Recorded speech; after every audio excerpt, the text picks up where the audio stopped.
بچوں کو نماز کا عادی بنانے کے کچھ طریقے، صرف یہ نہیں کہنا کہ نماز پڑھو، بلکہ دعائیں دینی ہیں اور اچھے اچھے جملے بولنے ہیں۔ مثلاً آپ اپنی اولاد سے کہیں نماز پڑھو، اللہ تم سے راضی ہو، نماز میں ٹھونگے نہ مارو تاکہ اللہ تعالیٰ نماز قبول کر لے، اچھی طرح وضو کرو تاکہ تمہارے سارے گناہ جھڑ جائیں، 2 رکعت پڑھو تاکہ اللہ تمہیں کامیابی نصیب کرے۔ یعنی ایسے جملے بولیں کہ جس سے ان کو نماز کی موٹیویشن ملے۔ نمبر 2، خود نماز پڑھ کے بچوں کو نماز کی عادت ڈالنا۔ دیکھیے، جس چیز کو آپ اہمیت دیں گے نا، خود بخود بچے اس چیز کو امپورٹنس دینے لگیں گے۔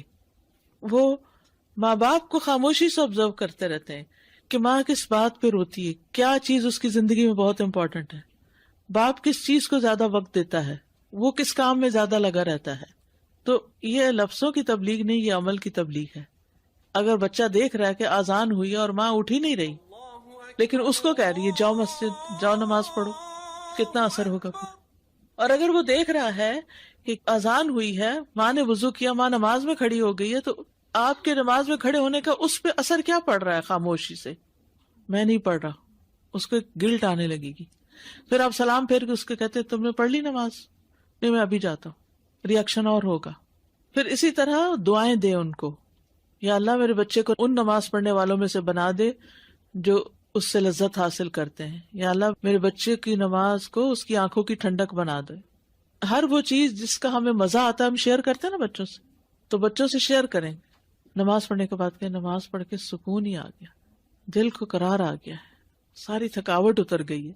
یعنی یہ جو فیلنگ ہے نا اچھی نماز کے بعد کی، وہ شیئر کیا کریں۔ ہم وہ نہیں شیئر کرتے، وہ چیزیں اپنے تک رکھتے ہیں۔ تو یہ ہم اپنے عمل سے میسیجز دے رہے ہوتے ہیں۔ پھر عمدہ الفاظ میں نماز پڑھنے کا کہیے۔ یہ کسی نے لکھا کہ جب میں تراویح پڑھنے میں سستی کا شکار ہوتی تو میری والدہ کہتی کہ وقت بہت جلد گزر جاتا ہے، تم اپنا وقت نماز میں گزارو تاکہ اجر بھی حاصل کر لو، یہ اس سے بہتر ہے کہ تم بغیر ثواب کے اپنا وقت گزارو۔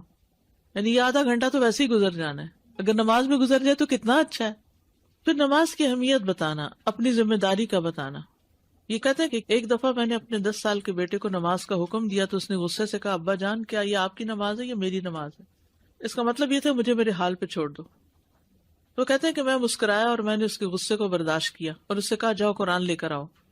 اس نے مجھے حیرت سے دیکھا اور بوجھل انداز میں گیا تاکہ وہ مصحف لے آئے۔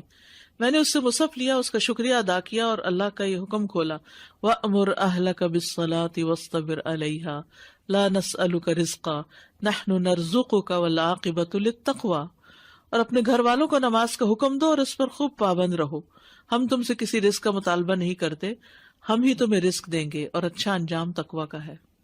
میں نے اس کو کہا یہ پڑھو، پھر میں نے اس کے لیے اس کے معنی کی تشریح کی۔ میں نے اسے نبی صلی اللہ علیہ وسلم کا فرمان بھی سنایا، اپنے بچوں کو نماز پڑھنے کا حکم دو، اور میں نے کہا کیا اب آپ کو پتہ چل گیا کہ یہ آپ کی نماز ہے، یہ میری نماز؟ یہ نماز آپ کی ہے لیکن حساب مجھ سے لیا جائے گا۔ اے میرے بیٹے، میں خواہش رکھتا ہوں کہ آپ اپنے والد کو اللہ کے سامنے رسوا نہیں کریں گے۔ کیا خوبصورت انداز ہے۔ یہ عربی کی اصل میں ایک کتاب ہے، 500 طریقے تجعل ابناءک یعشقون الصلاۃ، جن کو اپنا کے آپ اپنے بچوں کو نماز کا عاشق بنا سکتے۔ ان میں سے چند ایک طریقے آپ کے سامنے ہیں، ٹھیک ہے۔